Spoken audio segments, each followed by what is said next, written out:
അപ്പോൾ ഈ കുടവയറ് കുറയ്ക്കാൻ ഈസി ആയിട്ട് ചെയ്യാവുന്ന കുറച്ച് വ്യായാമങ്ങൾ നമുക്ക് ഈ ടി വി കണ്ടുകൊണ്ടിരിക്കുമ്പോൾ അല്ലെങ്കിൽ ഈ യൂട്യൂബ് നോക്കിക്കൊണ്ടിരിക്കുമ്പോൾ ചെയ്യാവുന്ന ചെറിയ കുഞ്ഞു കുഞ്ഞു വ്യായാമങ്ങൾ, അത് വളരെ എളുപ്പത്തിൽ നമ്മുടെ വീട്ടിൽ തന്നെ ഉണ്ടാക്കാവുന്ന വെയിറ്റ് ഉരുക്കിക്കളയുന്ന ഫാറ്റ് ബേൺ ചെയ്യുന്ന ഒരു ഡ്രിങ്ക്.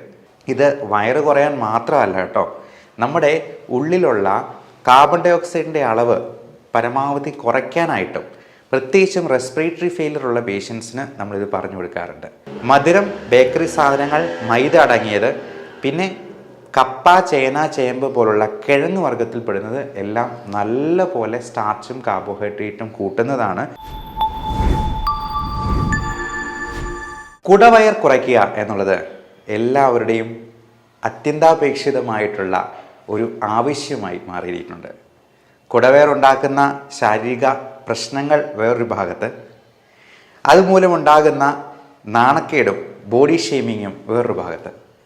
അപ്പോൾ ഈ കുടവയറ് കുറയ്ക്കാൻ ഈസി ആയിട്ട് ചെയ്യാവുന്ന കുറച്ച് വ്യായാമങ്ങൾ നമുക്ക് ഈ ടി വി കണ്ടുകൊണ്ടിരിക്കുമ്പോൾ അല്ലെങ്കിൽ ഈ യൂട്യൂബ് നോക്കിക്കൊണ്ടിരിക്കുമ്പോൾ ചെയ്യാവുന്ന ചെറിയ കുഞ്ഞു കുഞ്ഞു വ്യായാമങ്ങൾ, അതുപോലെ നമുക്ക് അതിനു വേണ്ടി തയ്യാറാക്കാവുന്ന ഒരു ഡ്രിങ്ക്, അത് വളരെ എളുപ്പത്തിൽ നമ്മുടെ വീട്ടിൽ തന്നെ ഉണ്ടാക്കാവുന്ന അവൈലബിൾ ആയിട്ടുള്ള സാധനങ്ങൾ കൊണ്ടുണ്ടാക്കാവുന്ന ഒരു ന്യൂട്രീഷ്യസ് ആയിട്ടുള്ള വെയിറ്റ് ഉരുക്കിക്കളയുന്ന ഫാറ്റ് ബേൺ ചെയ്യുന്ന ഒരു ഡ്രിങ്ക്. ഇത് രണ്ടുമാണ് ഞാൻ ഇന്ന് നിങ്ങൾക്ക് മുമ്പിൽ അവതരിപ്പിക്കുന്നത്. ഇതൊരു 14 ഡേയ്സ് ചലഞ്ചാണ്. 2 ആഴ്ചത്തേക്ക് 14 ദിവസത്തേക്ക് നിങ്ങളിത് കൃത്യമായിട്ട് ഫോളോ ചെയ്യുക. എന്നിട്ട് കുടവയറ് കുറയുന്നുണ്ടോ ഇല്ലയോ എന്നുള്ളത് നോക്കിയിട്ട് ഈ വീഡിയോയുടെ താഴെ കമൻ്റായിട്ടൊന്ന് രേഖപ്പെടുത്തുകയും ചെയ്യുക. ഓക്കെ, അപ്പോൾ ഏറ്റവും ആദ്യം തുടങ്ങുന്നത് നമുക്ക് ലഘുവായിട്ട് ചെയ്യാവുന്ന എക്സസൈസാണ്. പിന്നെ ഇതിന് ഇച്ചിരി കഷ്ടപ്പെട്ട് ചെയ്യേണ്ട കുറച്ച് എക്സസൈസും കൂടെ ഞാൻ അവസാനത്തേക്ക് പറയുന്നുണ്ട്. ഏറ്റവും ലഘുവായിട്ട് നമുക്ക് ഈ ടി വി കണ്ടുകൊണ്ടിരിക്കുമ്പോൾ തന്നെ ചെയ്യാവുന്ന ഒരു കാര്യമുണ്ട്. നമ്മൾ ഈ സോഫയിലൊക്കെ ഇരുന്ന് ചിലപ്പോൾ നല്ല റിക്ലൈനറിലൊക്കെ ഇങ്ങനെ വളരെ സന്തോഷത്തോടെ കിടന്നുകൊണ്ടൊക്കെ ആയിരിക്കും മിക്കവാറും ടി വി കാണുന്നത്. അതിന് പകരം നമ്മൾ ഈ സോഫയിൽ ഇരിക്കുമ്പോൾ തന്നെ കാല് പതുക്കെ മടക്കി താഴ്ത്തുന്ന ആ ഒരു എക്സസൈസ് ഒന്ന് ചെയ്ത് നോക്കുക. അത് നമുക്ക് എത്ര തവണ വേണമെങ്കിലും ചെയ്യാം. അതിന് വലിയ പ്രശ്നങ്ങളൊന്നുമില്ല. മുട്ടുവേദനയുള്ളവർക്കും അത് ചെയ്യാവുന്നതാണ്. അപ്പോൾ പതുക്കെ ഒന്ന് മടക്കുക, താഴ്ത്തുക. നമ്മുടെ വീട്ടിലല്ലേ, ആര് കണ്ടാലും കുഴപ്പമില്ല. ഇനി തിയേറ്ററിൽ വെച്ച് ചെയ്യുന്നാൽ പോലും ഒരു പ്രശ്നമില്ല. ഇനി തിയേറ്ററിലൊക്കെ വെച്ചാണ് ഇത് ചെയ്യുന്നതെങ്കിൽ നമുക്ക് ചെയ്യാവുന്ന ഒരു ഡയഫ്രമാറ്റിക് ബ്രീത്തിങ് എക്സസൈസ് ഉണ്ട്. ഇത്രയേ ഉള്ളൂ. നമ്മുടെ അബ്ഡോമിനൽ മസിൽസിനെ നല്ലപോലെ കൺട്രാക്ട് ചെയ്ത് നമ്മൾ ശ്വാസം നല്ല ശക്തിയിൽ വെളിയിലോട്ട് വിടുക. അതിന് ബ്രീത്തിങ് എക്സസൈസിന് നമ്മൾ പറയുന്ന പൾമണോളജിസ്റ്റിൻ്റെ ഒരു ടെർമിനോളജി ഉണ്ട്, പേഴ്സണലി ബ്രീത്തിങ് എന്ന് പറയും. അതിത്രയേ ഉള്ളൂ. മൂക്കിലൂടെ നമ്മൾ 3 സെക്കൻഡ് ശ്വാസം വലിച്ചെടുക്കുന്നു, വായിലൂടെ ഊതി പുറത്തേക്ക് 6 സെക്കൻഡ് പുറത്തേക്ക് വിടുന്നു. ഇത് വയറ് കുറയാൻ മാത്രമല്ല കേട്ടോ, നമ്മുടെ ഉള്ളിലുള്ള കാർബൺ ഡൈ ഓക്സൈഡിൻ്റെ അളവ് പരമാവധി കുറയ്ക്കാനായിട്ടും പ്രത്യേകിച്ചും റെസ്പിറേറ്ററി ഫെയിലിയർ ഉള്ള പേഷ്യൻസിന് നമ്മളിത് പറഞ്ഞു കൊടുക്കാറുണ്ട്. അതുപോലെ ഓക്സിജൻ കണ്ടന്റ് നന്നായിട്ട് കൂട്ടാനും കാർബൺ ഡൈ ഓക്സൈഡിനെ പരമാവധി വെളിയിലോട്ട് തള്ളുകയും ചെയ്യുന്നത് വഴി നമുക്ക് കൂടുതലായിട്ട് എനർജി ജനറേറ്റ് ചെയ്യാനായിട്ട് ഈ ഓക്സിജൻ പര്യാപ്തമാക്കുകയാണ് ചെയ്യുന്നത്. അതുപോലെ തന്നെ മസിൽസിനെ കൂടുതലായിട്ട് നമ്മൾ എക്സേർട്ട് ചെയ്യുന്നത് വഴി നമ്മുടെ വയറ്റിലെ കൊഴുപ്പ് അലിയിച്ച് കഴിയാനും പറ്റും. ഇനി ആ ഇരിപ്പിൽ നിന്ന് ഒന്ന് എണീറ്റ് നിൽക്കാൻ പറ്റുവാണെങ്കിൽ നമുക്ക് ഈസി ആയിട്ട് ചെയ്യാവുന്ന ഒരു കാര്യം കൂടെയുണ്ട്, സ്ക്വാറ്റ്സ് എന്ന് പറയുന്ന എക്സസൈസ്. അത് ഇത്രേ ഉള്ളൂ. നമ്മൾ നേരെ കൈ ഇങ്ങനെ വെച്ചിട്ട് ഇരുന്ന് നല്ലപോലെ കുനിഞ്ഞിരുന്ന് നമ്മുടെ ഈ മുട്ട് നമ്മുടെ നെഞ്ചിൽ മുട്ടുന്നത് പോലെ അത്രയും നല്ല രീതിയിൽ ഇരിക്കുക. എന്നിട്ട് വീണ്ടും എണീറ്റ് നിൽക്കുക. അതൊരു 15 പ്രാവശ്യം ചെയ്യുക. അങ്ങനെ ഒരു 3, 4, 5 റെപ്പറ്റീഷൻസ് വേണമെങ്കിൽ ചെയ്യാം. ഒരുമിച്ച് ചെയ്യേണ്ട ആവശ്യമില്ല. അത് ആദ്യം ഒരു 2 സെറ്റിൽ തുടങ്ങുക. പതുക്കെ പതുക്കെ നമുക്കത് ഇൻക്രീസ് ചെയ്ത് തുടങ്ങാം. വേറൊരു ടെക്നിക്കുണ്ട്, റഷ്യൻ ട്വിസ്റ്റ് എന്ന് പറയും. നമുക്ക് ഈ സൈഡിലൊക്കെ ഉള്ള ഫാറ്റ് ഉണ്ടല്ലോ, അത് ഉരുക്കിക്കളയാൻ ഏറ്റവും നല്ലത് ഈ ട്വിസ്റ്റിംഗ് എക്സസൈസാണ്. അതൊന്ന് എണീറ്റ് നിന്നിട്ട് ചെയ്യുവാണെങ്കിൽ നല്ലത്. ഇത് നമ്മളൊരു ശീലമാക്കിയെന്നാൽ നമ്മൾ പോലും അറിയാതെ ഈ ടി വി കണ്ടുകൊണ്ടിരിക്കുമ്പോൾ നമുക്കിത് ഈസി ആയിട്ട് ചെയ്യാവുന്നതേ ഉള്ളൂ. അപ്പോൾ ഇത്തരത്തിലുള്ള വ്യായാമങ്ങൾ നമുക്ക് ഒരു റൊട്ടീൻ, ഒരു ഹാബിറ്റ് എന്ന നിലയിൽ നമുക്ക് ചെയ്യാവുന്നതാണ്. പിന്നെ ആദ്യമേ തന്നെ ചെയ്യാവുന്ന ഒരു കാര്യം, നമ്മൾ ഈ സോഫയും സംഗതികളൊക്കെ മാറ്റിയിട്ട് എക്സസൈസ് മെഷീനോ ട്രെഡ്മില്ലോ സൈക്കിളോ ഒക്കെ വേണമെങ്കിൽ ടി വിയുടെ മുമ്പിലോട്ട് സ്ഥാപിക്കാം കേട്ടോ. അത് നമുക്ക് മൊബൈലാണെങ്കിലും ഒരു ഒരു സ്റ്റാൻഡ് വെച്ചിട്ട് അതിൽ നോക്കിക്കൊണ്ട് എക്സസൈസ് ചെയ്യാൻ പാകത്തിന് ഒരുക്കി വയ്ക്കാവുന്നതുമാണ്. ഇനി ഇതിന് നമുക്ക് ലഘുവായിട്ട് പ്രിപ്പയർ ചെയ്യാവുന്ന ഒരു ഹെൽത്ത് ഡ്രിങ്കിനെ കുറിച്ച് നമുക്ക് പറയാം.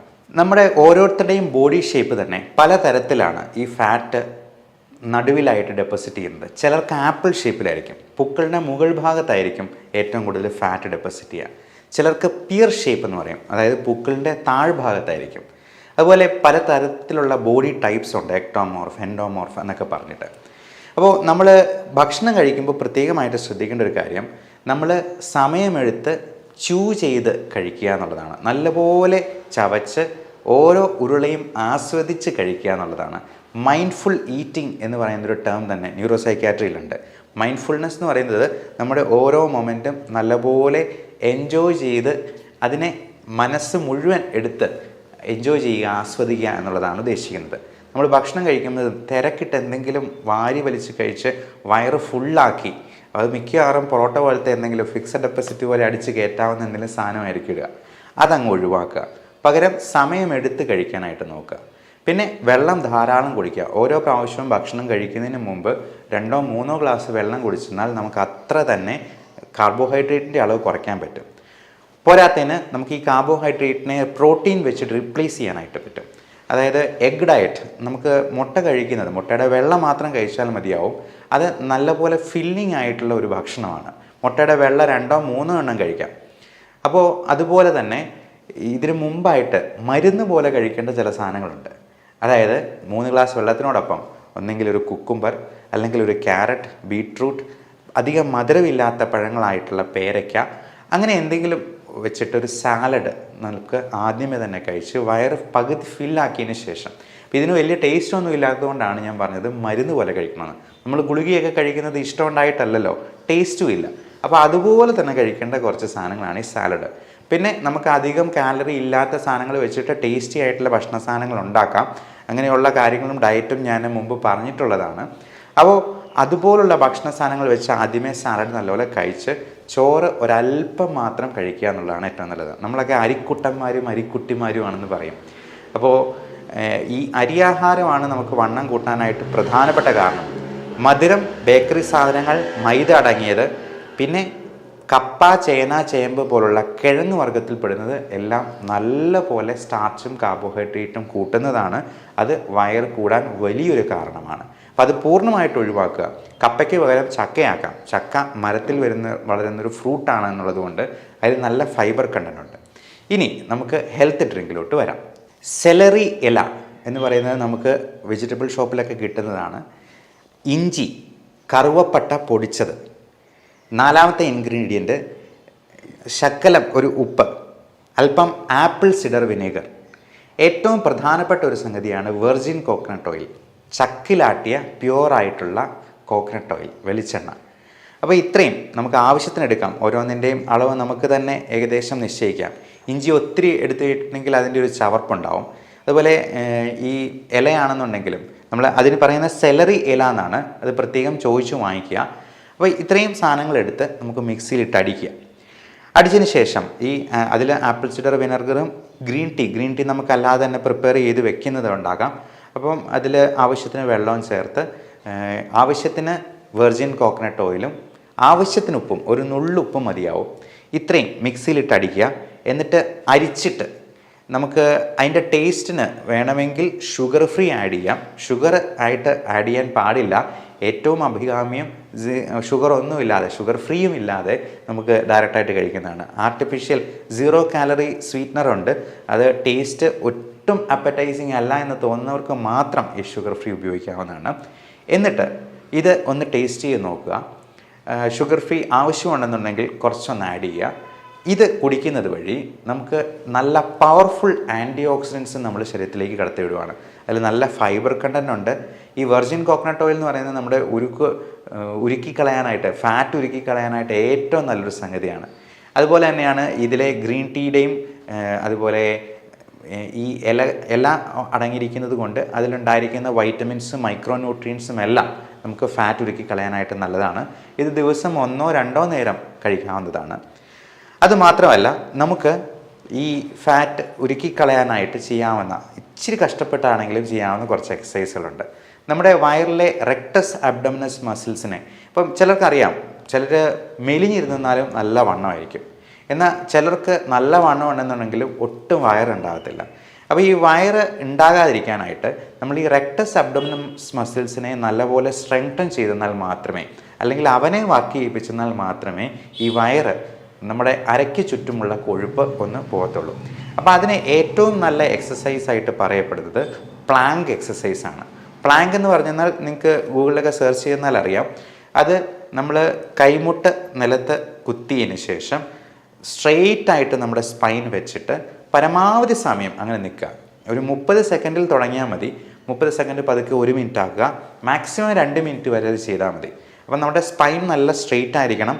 നമ്മുടെ ബട്ടക്സ് അല്ലെങ്കിൽ ചന്തിയുടെ ഭാഗം നല്ലപോലെ സ്ട്രെയിറ്റ് ആയിട്ട് നിൽക്കണം. അത് ഒത്തിരി പൊങ്ങിയിരിക്കരുത് എന്നുള്ളതാണ്. അപ്പോൾ അത് കൃത്യമായിട്ട് ചെയ്യുന്ന വഴി നമ്മുടെ ബാക്ക് സ്ട്രെങ്തനിങ് സംഭവിക്കും. അബ്ഡോമിനൽ മസിൽസിന് നല്ല കോർ സ്ട്രെങ്ത് കിട്ടുകയും ചെയ്യും. അപ്പോൾ ഇതുപോലെ തന്നെയാണ് ഈ പുഷപ്സിലും നമ്മൾ ഒരേ സമയം എയറോബിക് എക്സസൈസാണ്, സ്ട്രെങ്തനിങ് എക്സസൈസാണ്, കൂടാതെ അതിനൊരു സ്ട്രെച്ചിങ് ഫാക്ടറും കൂടി വരുന്നുണ്ട്. അതിനൊരു പുഷപ്പ് ഒരു വളരെ നല്ല എക്സസൈസാണ്. നമ്മുടെ ബാക്ക് മസിൽസിനും നമ്മുടെ തൈ മസിൽസിനും പോലും, നമ്മുടെ shoulder muscles, pectoralis major minor, chest muscles, നമ്മുടെ റെക്ടസ് അബ്ഡോമിനസ് മസിൽസ് എല്ലാത്തിനും നല്ല എക്സേഷൻ വരുന്ന ഒരു എക്സസൈസാണ് പുഷപ്പ്. അതുപോലെ തന്നെയാണ് ഈ അബ്ഡോമിനൽ ക്രഞ്ചസ് എന്ന് പറയുന്നത്. അബ്ഡോമിനൽ ക്രഞ്ചസ് ഇത്രയേ ഉള്ളൂ. നമ്മൾ നേരെ കിടന്നതിന് ശേഷം നമ്മുടെ കാൽമുട്ടുകളിൽ കൈമുട്ട് കഴുത്തിൽ വെച്ചതിന് ശേഷം 2 സൈഡിലും മാറി മാറി വയ്ക്കുക എന്നുള്ളതാണ്. അപ്പോൾ അതുവഴി നമ്മുടെ സൈഡിലുള്ള ഫാറ്റ് ഡെപ്പോസിറ്റും പരമാവധി ഉരുക്കി കളയാനായിട്ട് പറ്റും. അതുപോലെ ബട്ടർഫ്ലൈ ഫ്ലിക്സ് ഉണ്ട്. നമുക്ക് നേരെ കടന്നതിന് ശേഷം കാലുകൾ തുഴയുന്ന പോലെ അല്ലെങ്കിൽ സൈക്കിൾ ഔട്ടുന്നത് പോലെ, വായുവിലേക്ക് സൈക്കിൾ ഔട്ടുന്ന പോലെ, അത് മുട്ടുവേദന ഉള്ളവർക്കും ചെയ്യാവുന്നതാണ്. നടക്കാനും ഓടാനും ഒക്കെയാണ് മുട്ടുവേദനക്കാർക്ക് ഏറ്റവും ബുദ്ധിമുട്ട്. അവർക്ക് പകരം ഈ എക്സസൈസ് ചെയ്യാവുന്നതാണ്. മുകളിലോട്ട് സൈക്കിൾ ഔട്ടുന്നത് ഒരു തരത്തിൽ വെരിക്കോസ് വെയിനെയും ഹെൽപ്പ് ചെയ്യുന്നതാണ്. അപ്പോൾ ഇങ്ങനെയുള്ള എക്സസൈസ് വഴി നമ്മുടെ വയറ് പരമാവധി കുറയ്ക്കാനായിട്ട് നോക്കുക. ഇതിൽ ചെയ്യാൻ പറ്റുന്ന 1-2 എക്സസൈസുകളും കൂടി ഞാൻ പറയാം. ലെഗ് റേസിംഗ് എന്ന് പറയുന്നത് നമ്മൾ നേരെ കിടന്നതിന് ശേഷം കാല് രണ്ടും ഒന്ന് മുകളിലോട്ടൊന്ന് പൊക്കിക്കുക. 90 ഡിഗ്രിയിലല്ല പൊക്കേണ്ടത്, ഒരു 45 ഡിഗ്രി ആംഗിളിൽ വരുന്നത് പോലെ പൊക്കി വയ്ക്കുക. അതിൻ്റെ കൂടെ ശക്കലം കഴുത്തും കൂടി ഒന്ന് പൊക്കിയെന്നാൽ നമുക്ക് ആ വയറിൻ്റെ അവിടെ നല്ല പോലെ പിടുത്തറിയാൻ പറ്റും. അപ്പോൾ ഇതൊക്കെ നമുക്ക് എന്തെങ്കിലും യൂട്യൂബിൽ എന്തെങ്കിലും വീഡിയോ കണ്ടുകൊണ്ടിരിക്കുമ്പോൾ ചെയ്യാം, പാട്ട് കേട്ടുകൊണ്ട് ചെയ്യാം. അത് ഒരു റൊട്ടീനായിട്ട് ഇപ്പോൾ രാവിലെ തന്നെ നമുക്ക് എണീറ്റ ഉടനെ തന്നെ ഒരു 10-50 പുഷപ്പ് എടുക്കുമ്പോഴത്തേക്കും തന്നെ നമ്മളൊന്ന് ആ ഒരു ഉത്സാഹവും ബ്ലഡ് സർക്കുലേഷനും ഒക്കെ നമ്മുടെ ദിനചര്യകളിലെല്ലാം കാണാൻ പറ്റും. നമ്മുടെ ജോലിയിലും ആ ഒരു ഉത്സാഹം നമുക്ക് എക്സ്പീരിയൻസ് ചെയ്യാനായിട്ട് പറ്റും. അതുപോലെ ഈ പുഷപ്സും സ്ക്വാറ്റ്സും നമ്മൾ ഡെയിലി എക്സസൈസിൻ്റെ ഒരു ഭാഗമാക്കുന്നത് തീർച്ചയായിട്ടും ഗുണം ചെയ്യും.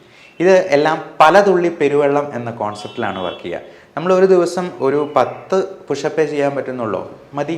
ആ 10 എണ്ണം ഒരു വർഷം ആകുമ്പോഴത്തേക്കും എത്ര പുഷപ്പായി എന്ന് നമുക്ക് കാൽക്കുലേറ്റ് ചെയ്ത് നോക്കാവുന്നതേ ഉള്ളൂ.